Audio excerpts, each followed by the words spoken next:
Not My Family is a highly fictionalized, loosely autobiographical narrative that describes generational bad will, poor choices, financial malfeasance, and even murder.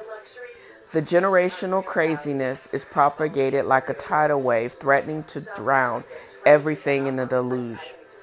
Secrets are buried deep in lies, pacts sealed in blood, the truth concealed unto death, just to exert some control. I hate rubberneckers. It's kind of like, or this book is kind of like rubbernecking. The 30-mile pileup or 30-car pileup on I-75.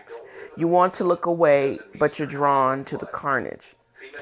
Join me as the protagonist progresses along self-discovery and she recreates her identity and she discovers how to go home again. Not My Family can be purchased at FeliciaBaxter.com or directly from the author. Just navigate to Facebook, look up Dale's Angels Inc. and click Buy Now for your autographed copy. Now, let's return to the podcast.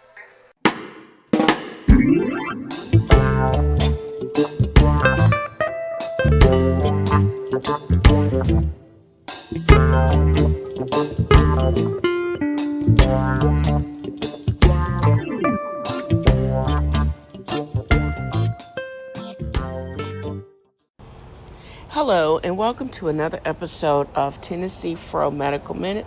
Hi, I'm your host, Felicia Baxter. This week, I will be discussing the business of medicine, my take on advances in precision medicine, and anything that potentially in healthcare or this realm where money is to be made or money is moving around at great leaps and bounds. I'll update you on the previous week's hot topics, as well as some of my readings crossover and some things that made the nerd that I am say, wow. What other news in healthcare and its associated environment, as well as this week's hot topics. Thank you again for joining me as I take a nerd's approach to the interest in all that is scientific and in healthcare in this week's TNFro's Medical Minute. And thank you for joining me.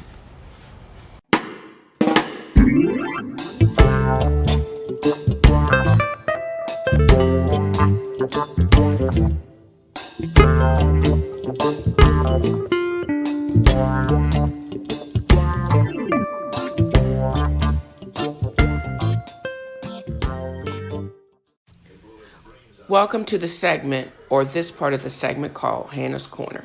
My niece Hannah actually has hit me to many beauty secrets over the past several weeks, and one of the main ones that I've actually been focused on has been the combination of turmeric, honey, which I actually mixed up with mud, Dead Sea salt mud, and I've noticed several things. Number one, if you add a little dab of that on your mosquito bites, it actually decreases the swelling and the itch of the area.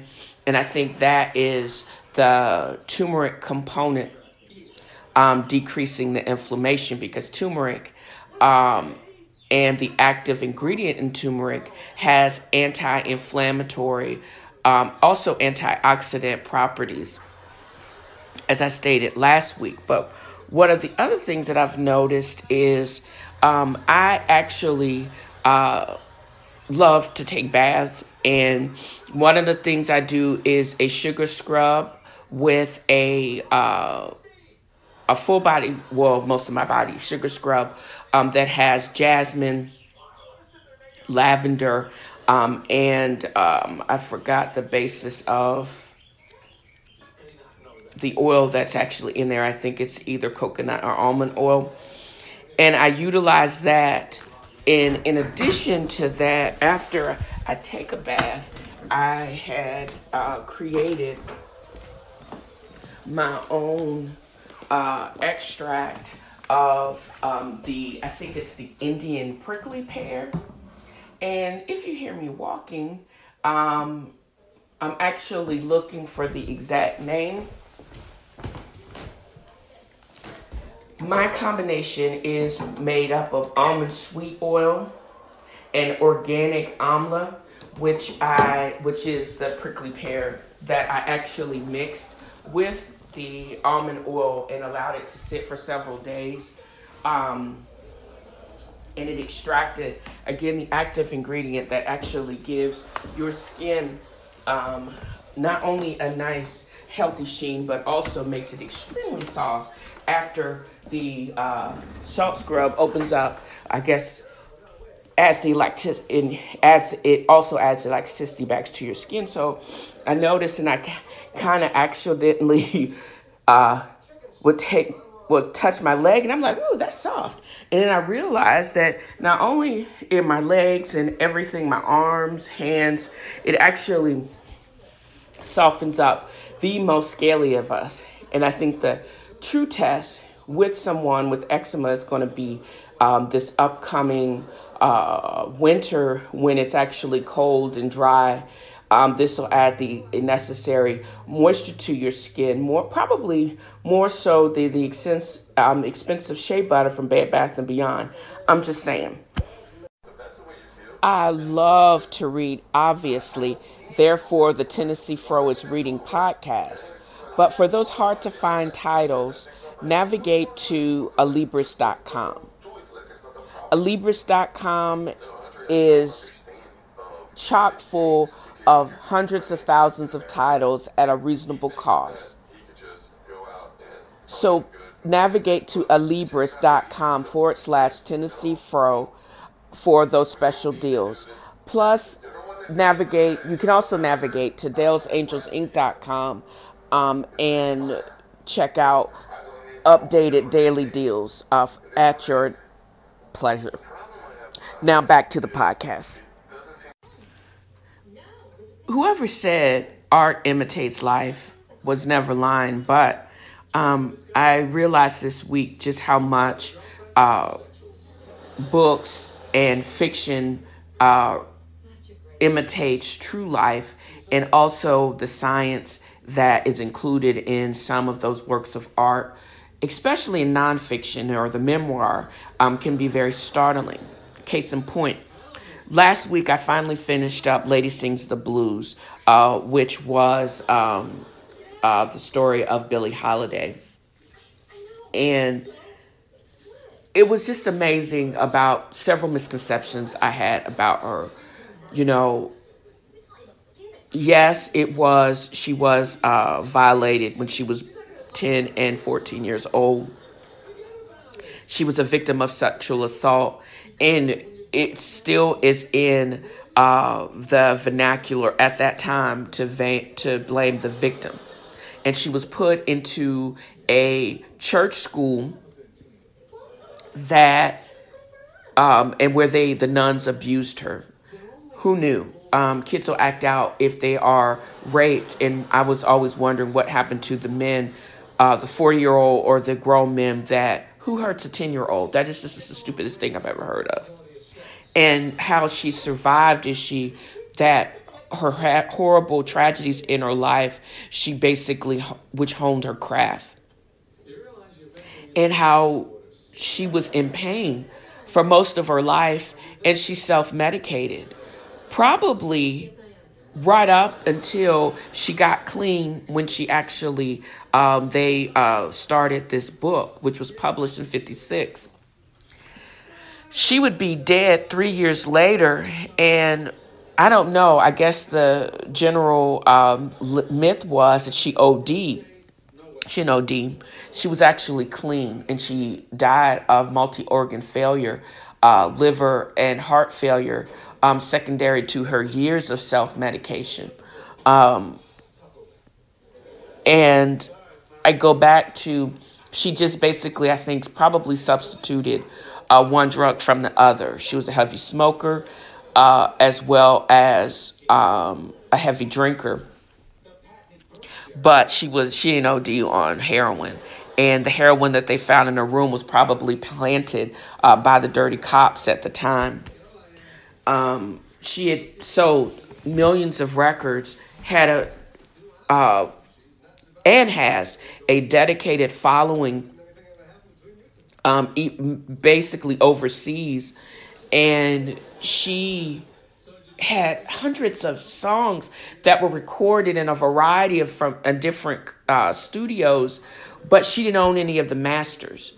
She basically died with only about 40 cents in her bank account and $750 strapped to her leg. That's all she owned, as well as some costumes and some fur coats. That was it. Her life and her gift was always not firmly in her own hand. She was always at the mercy of someone else. And I'm sure she suffered from PTSD and depression for the vast majority of the life, which I think led her to self-medicate with the drugs and the alcohol. But I always feel that it lended her life the authenticity, but it just was so heartbreaking that she had such a gift. And I'm sure she had more songs within her. And I wish she had lived long enough to realize her dream of opening up that club that could have been her springboard. And she could have had her own recording studio, owned the masters or bought back her masters, and then still been able to tour overseas. Or she should have picked up and moved to England, that because they embraced her more so than anyone over here in the United States. And I think she's also a testament, even in spite of the depravity and the pain that she went through. She gave us some of our most memorable pieces and contribution to the blues and jazz. In her own words, them that's got shall get, them that's not shall lose. So the Bible said, and it still is news. Mama may have and Papa may have, but God bless the child that's got his own, that's got his own. I think that is her way of telling us, you know, you have to stand on your own feet, keep pounding, and live your truth, your life authentically, as well as pay your own way and don't be dependent on other people. And I'm hopeful that even though she would probably think I'm the biggest square, and I'm sure I am, and I know I am, but she would probably admire the hustle, not just me, but people like me that really puts the effort in doing what they like, and again, living their truth. And something else that she said, very powerful, that until we stop criminalizing addiction, because she was in reference to her own addiction, that the country was on its way to ruin, or it's going to just become a bigger problem until we actually sought to actually cure and support the people through true cure and put it back in the hands of the doctors. And I think she's right. But, you know, of course, like everything in this country, in a capitalist society, we've greatly monetized, curing people from their addictions and their demons. And so they've outpriced, or the cure as it is not available to everyone that truly needs it. So I do agree in that respect with Dr. Phil when it's multiple things that you have to address. Getting them out of their environment, that the triggers, also finding out what those triggers are, and then finding out any organic causes of their pathology and psychopathology. And you have to work on it from a multi-pronged effect. And it is expensive. It's not free. And those people that do it the well, they know what they are doing is of benefit, but again, it's not offered or it's not available to everyone. And we need more of those and not these fly by night places that are only in it for the money, but a really good multi-pronged psychologic as well as organic look at the true causes and exacerbation of addiction is what is truly needed. And I think she would be into that. Um, and that's basically it for this section of the reading crossover. I thought from a medical standpoint, as well as just because I read all the time and I have an entire podcast dedicated to reading, and I was talking about it all week. I thought that deserved a mention here.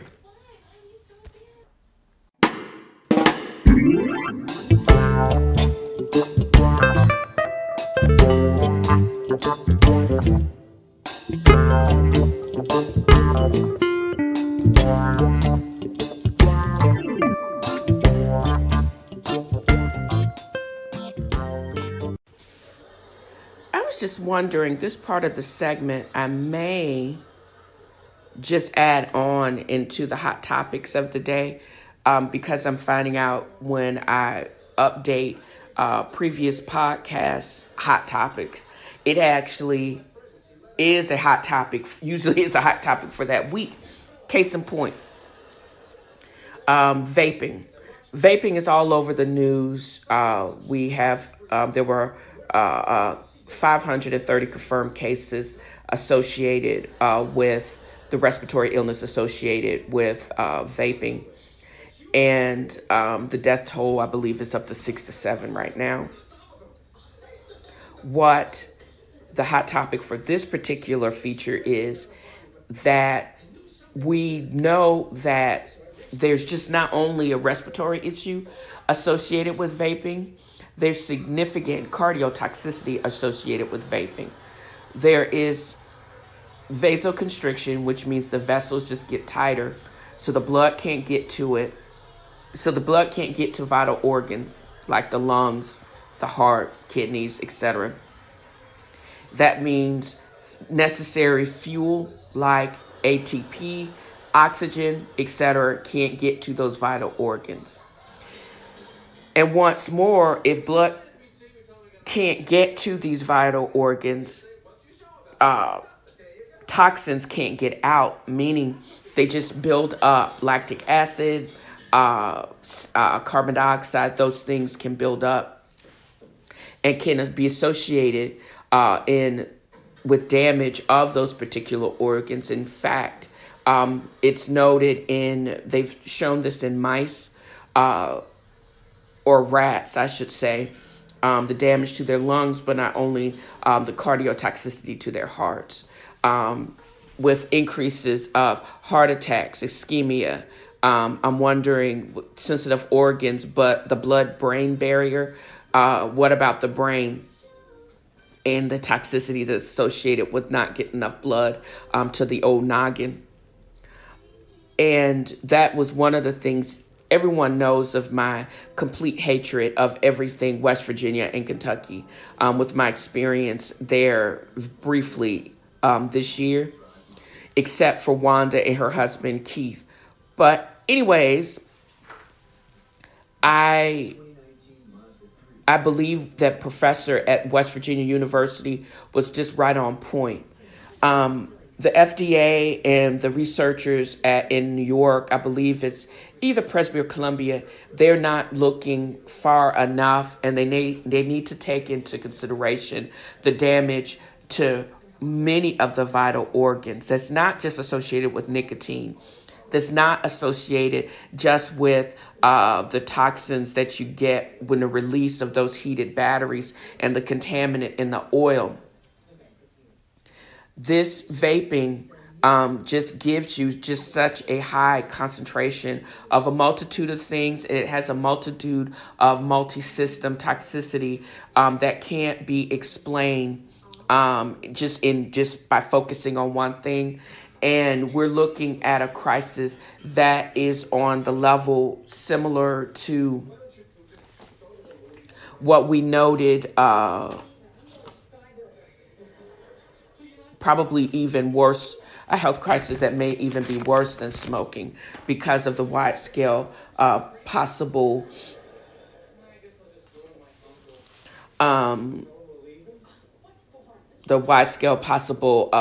effects of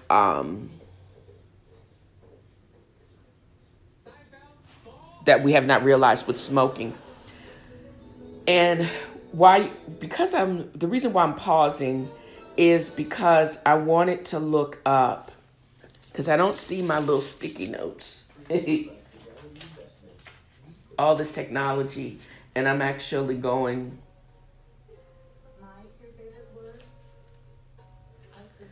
And I'm really old school. I have a bunchitude of multicolored sticky notes that I actually write my own notes on.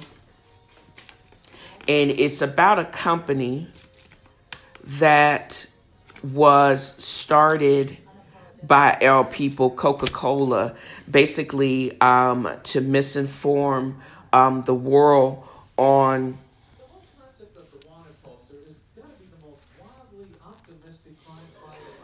the misinform the world on the dangers of fast foods as well as snack foods.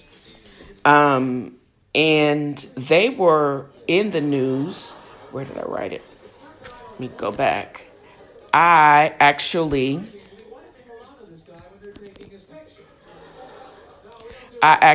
have, I posted to my blog on this company, and I'm hoping it'll let me pull this up. And it is, and I'll mention them just briefly because I posted it to my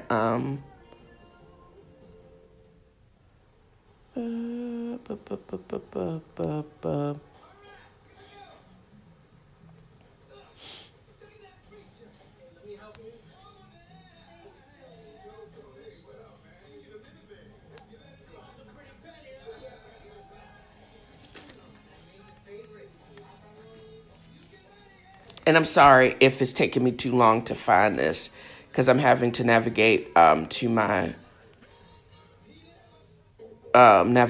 site to actually get it. But the company, and I'm going to write this down on a sticky note that I can actually see because I think we're going to be hearing more about this company in the future, because I believe that International Life Sciences Institute, as well as Dr. Sisakaran, Bondala Sisakaran, who is a nutritionist and a former advisor of Nestle, they're going to be in the news because I'm wondering what influence this group has had on the recommendation that vaping is not so bad, because these were the bozos that basically downplayed the toxic effect of cigarettes in the 80s and 90s.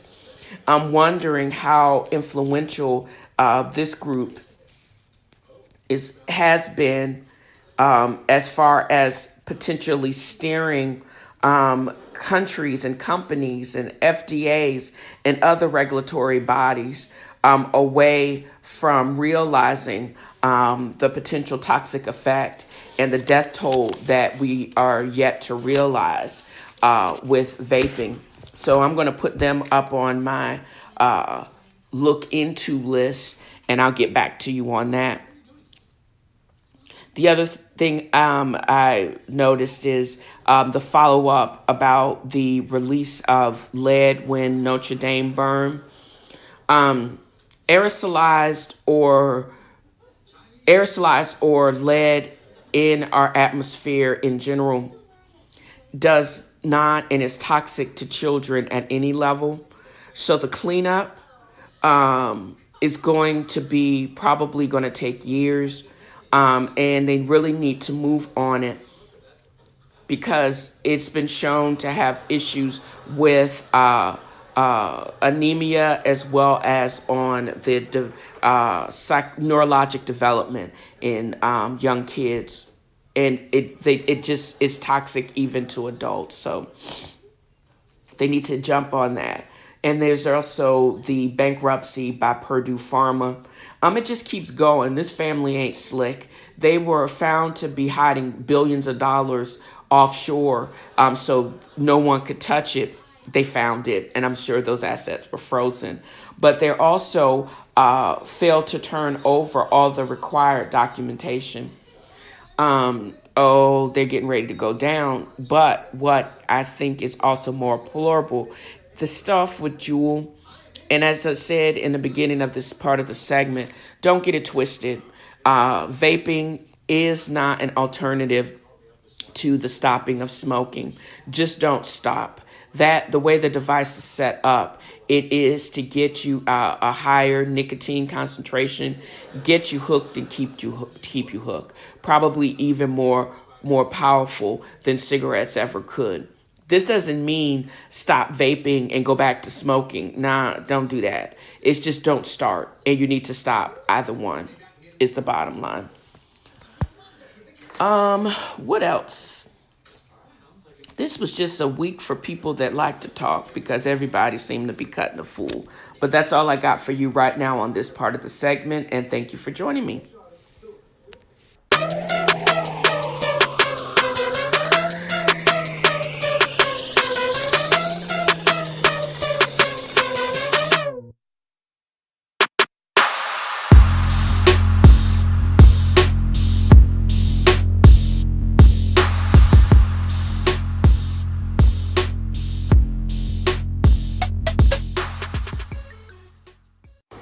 So welcome to the Business of Medicine segment of podcast. Listen, everyone knows that medicine is big business. Even worker bees like myself, we've known it forever. And it doesn't start with the crazy salaries that you can actually obtain by being a doctor. Some of us are up to our eyeballs in debt.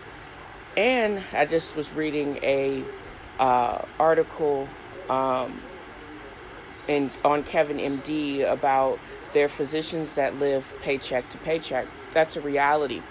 It's everything that's around us that has the ability to make money. And if you are cognizant of it, it can be made ethically. It can be reproduced. And it actually can still make a difference. For example, the growth of medicine, they're saying that the management of chronic diseases is going to reach about $5 trillion by the year of 2025. And if you have ever listened to my podcast, you know that I am very interested in precision medicine, what it is, how what exactly is precision medicine? How is there room for investment? Well, I believe if the analysts are correct, that market is going to be $85 billion large by 2027, with a growth rate of about 9.9%. That means you can get in and actually make a pretty decent grip. But who actually is slated to make any type of money? Big businesses like the group that runs Watson through IBM. Should you sink your money into sleepy biopharma stocks? I don't know, until they deal with that whole Purdue, Pharma, and Johnson & Johnson, and now we got Novartis having issues with just regular old Zantac because you eat too many nachos and hot peppers. You know, I don't think I would sink my money willy-nilly into the tried and true blue chip, as I said, sleepy pharmacy marketing, but there are smaller companies doing some great things that are going to make great contributions to precision medicine. They say the game and the potential for the most massive growth are in those specialties of oncology, dermatology, rheumatology, immunology, genetics, and respiratory medicine. There is an intersection, I believe, in all of those things. In particular, we are going to be able to basically tailor medical treatments to not just to populations and to be able to manage them more effectively, but also to the individual patient. How do you share that information in a timely manner, and to be able to create that type of plan for your patient?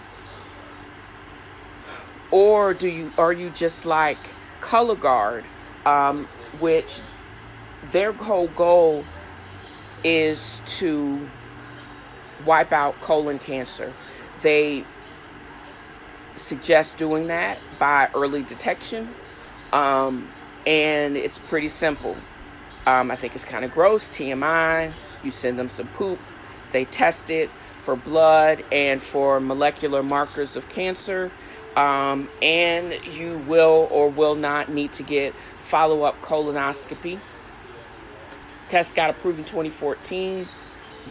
Some insurance companies will actually pay for it. You just have to check it with them, and they will actually not only bill the insurance company, but the results can actually, if they're on Epic, that is, the results can actually feed directly into the electronic medical record, as well as you can get the results electronically or available online. And I also mentioned in my previous segments about reviewing your insurance and making sure your claims, and just talking about insurance companies in general. But I know that with what ails the world is probably, we may already have the answers to what our questions are, especially are in medicine, and the data from companies like Color Guard, which is actually reputable. They trading for $103.97. That's what they closed at on Friday. And you can see their green line. They're just up and up. They're moving at a steady clip, with massive market share. Their test is high sensitivity. It's a publicly traded company. And I think it's just amazing that it is making such great strides. If it were me, this is like one of the stocks that I would probably contribute to.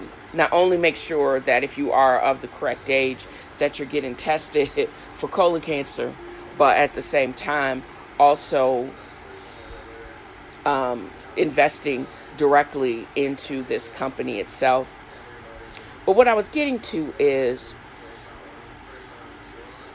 in this part of the segment, data and actually medicine is still very big business. As I alluded to, where they're on tap, this particular segment of the market is on tap to be worth about $85 billion. I want my cut. So how and why? There's money to be made, not just in the data sharing, those technologies that facilitate the data sharing, either through blockchain or through other encrypted and incorruptible data sharing modalities. Packaging the data and getting it to whoever needs that information is going to be key. It's also going to be key with as I mentioned, blockchain, and how AI is going to be able to tailor make treatment plans specifically for those types of diseases like oncology and some of the immunologic diseases. Some of those things go hand in hand. How you get a medication, you can also tell and have the data to know if it's going to work or not on this patient. How cool is that? designer medications specifically for the patient, and everybody benefits. If it works, you get paid, and you should be paid handsomely. But the testing and some of the things, if it's going to not, is it going to be worth it to the patient? I think it's going to be of the nth degree of importance, because why take a medicine if it ain't working? Who wants to do that? And I think I need to just do a little bit of a blurb what the free blockchain is, because it took me a minute to understand it. Blockchain is basically what it is. That's what it is. Is basically the packaging of data into what we call blocks and moving it from point A to B to C, and you can't change it. You can, and it's secure because it's all encrypted. When you think of, most people think of cryptocurrency and Bitcoin, that is a type of blockchain technology, and vice versa. And it does have significant applicability as it relates to data, healthcare data, the movement of healthcare data, and the accessibility of healthcare data.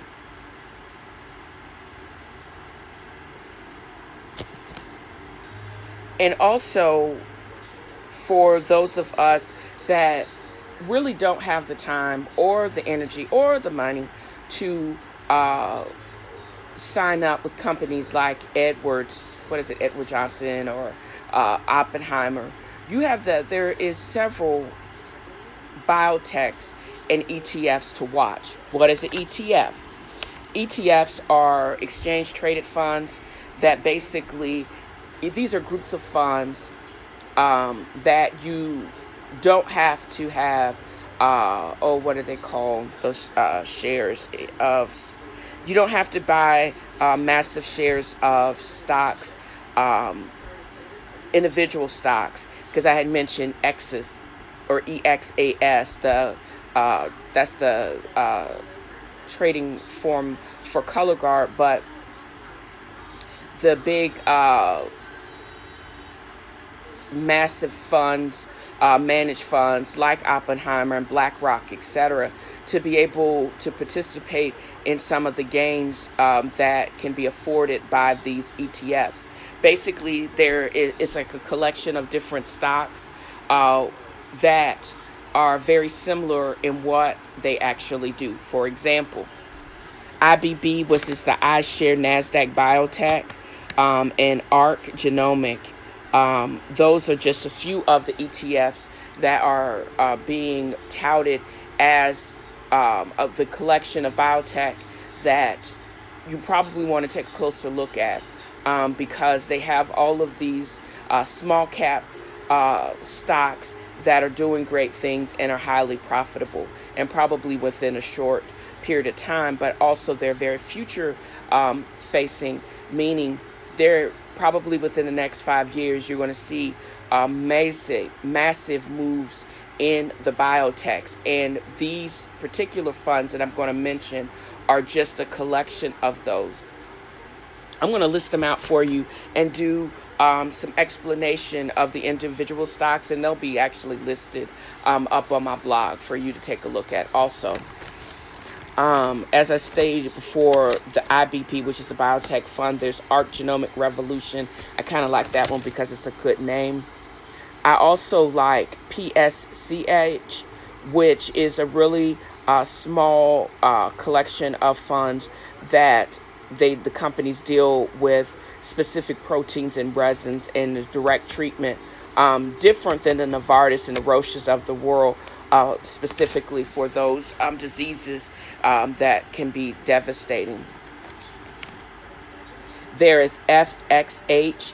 It acts like a BlackRock of healthcare fund. And if I were you, one of the things I would probably suggest is getting kind of like a overseeing ETF like FXH, and then taking a look at other individual stocks, and then companies like the IBBs, the ARCGs, XHE, and LNGR, the Global X Longevity Thermal, which makes the arthritis medicines, and IXJ, which is iShares Global HC, which is a collection of the blue chip pharma funds like Roche, Novartis, and Johnson & Johnson. With all the turmoil that's going now with vaping, and also as well as the trials of big pharma, bankruptcies galore, that is one I would just put on my to-watch list and see if that sector is going to calm down, because there's a lot of issues with some of their drugs that I think they're going to have to they're actually are seriously going to have to answer for. And I want to be able to be in a position where my money works for me. I don't want to work extremely hard and not be able to enjoy it, but I want the money that I do make, that it can replicate itself. I started a new job and I'm almost having to start from scratch, but the days of working 100-hour work weeks, etc., all those days are gone. I'm in it for this new position for the long haul, and whatever I can do to invest and just be smarter without making a whole bunch of bills is what my main focus is going to be, at least for the next 3 to 5 years. So taking full advantage of the prospects of the great leaps and bounds that are being made in biotech and the business of medicine is what my main focus is going to be. And that's why I find this part of the segment so enjoyable, because as I educate my own self in financial matters, I can actually share it with everyone else. And then we can be on this journey together. How we all going to make a little bit of scratch in this world.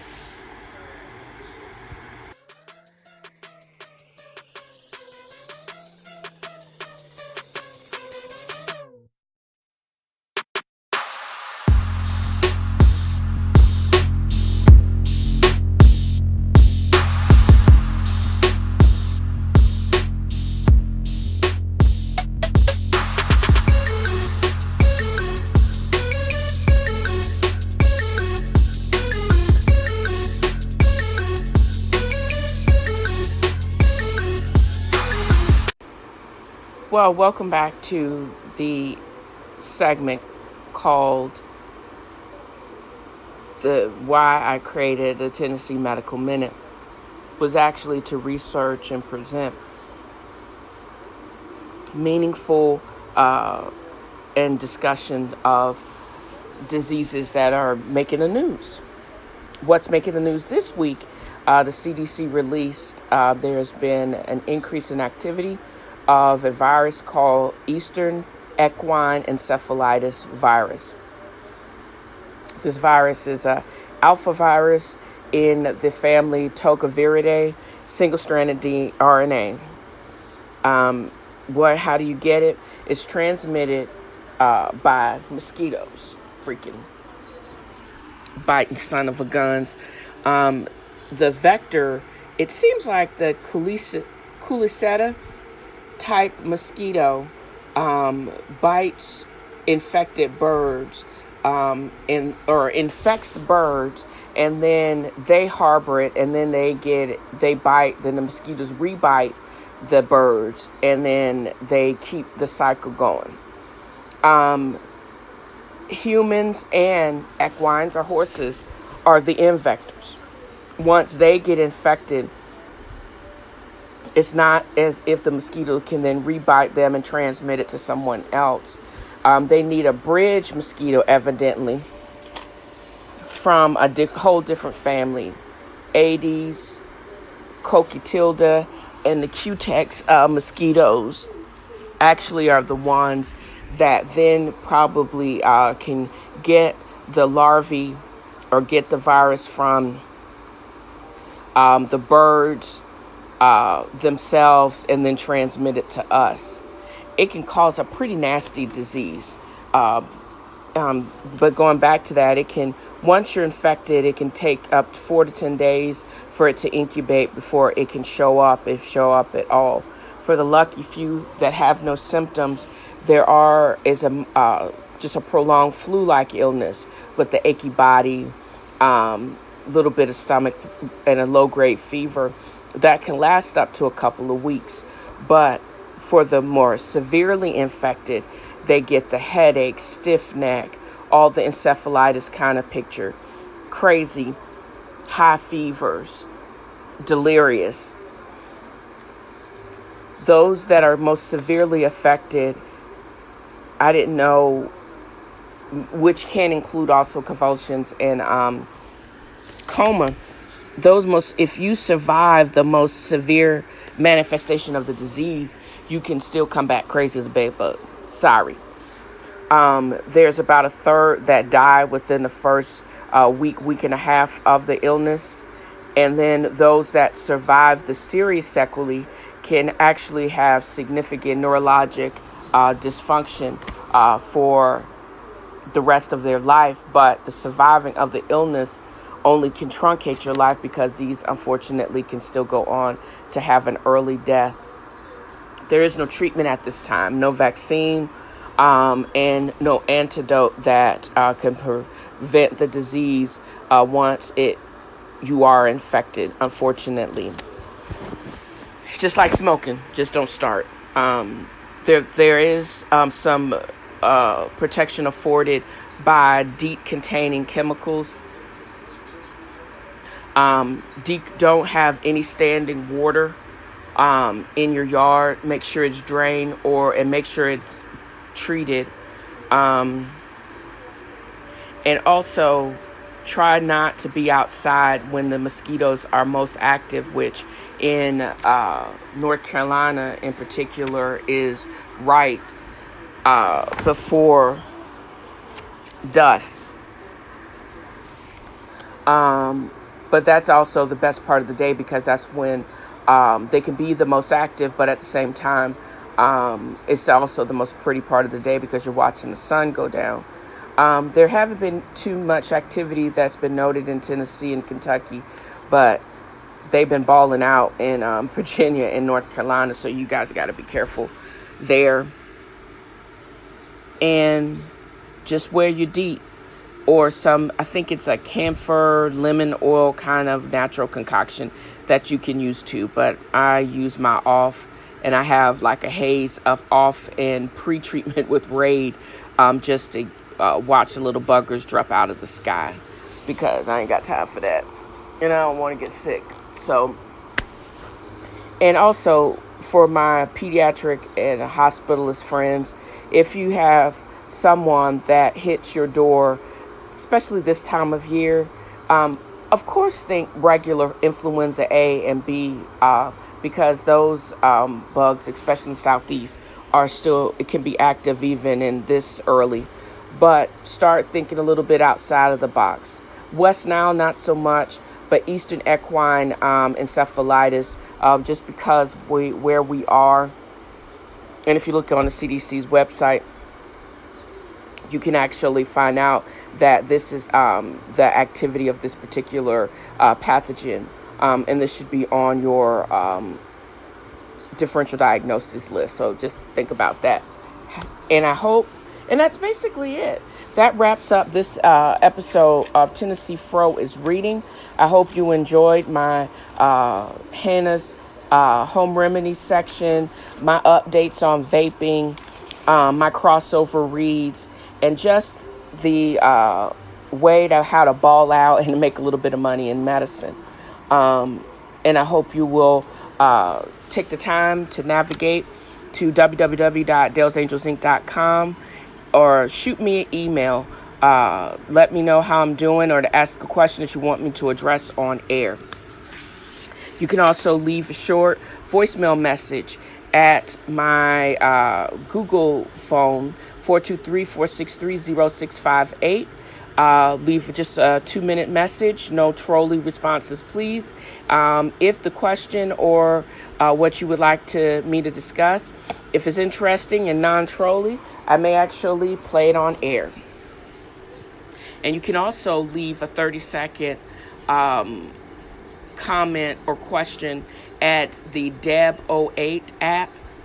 That is deb.app.link/questionable post equals 1626. Just to leave a comment.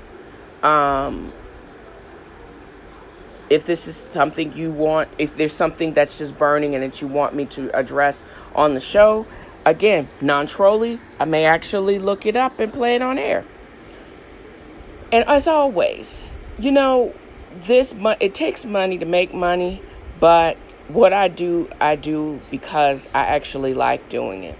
There's an awareness that's associated with it, and I'm hopeful that if you like what you're hearing, and not only will you leave comments, but you'll actually tip me. You can navigate to paypal.me/Felicia, FELICIADAI, to leave a tip. I take anything from as low as 50 cents up to $100, and you can also become patrons for me on my website at on Podbean. And I'm also going to serve as an announcement that in the next couple of weeks, I and my book nerd cousin Viva will be also launching another podcast channel just to talk about Stephen King. While I was in DC last weekend, we had a great time just talking about books and how exciting they are. And also how they have been our salvation in most difficult times in our life. But we both actually have a very strong interest in Stephen King. His new book, The Institute, is actually it's been well received, and I actually have enjoyed reading it. As well as going back to the old days, because my first Stephen King book was Salem's Lot that I read in the 4th grade. Newtown Road Elementary School was the bomb, evidently. Followed out by Firestarter and Carrie. I checked all of those out from the library, and I'm excited about rereading those and applying them and finding the applicability to today. So stay tuned for that launch and further announcements. And again, as always, this ish doesn't get any easier. We just get stronger. Just embrace the struggle to establish who you are and where you want to go. However, lighten up a little bit. Calm down, in the words of Tay Swift. Many of the injuries that we suffer mentally are self-inflicted. So we just need to stop being so hard on ourselves. And I hope you guys have a great rest of your weekend. Or actually, with that, I hope you guys have a great rest of your weekend and a wonderful evening.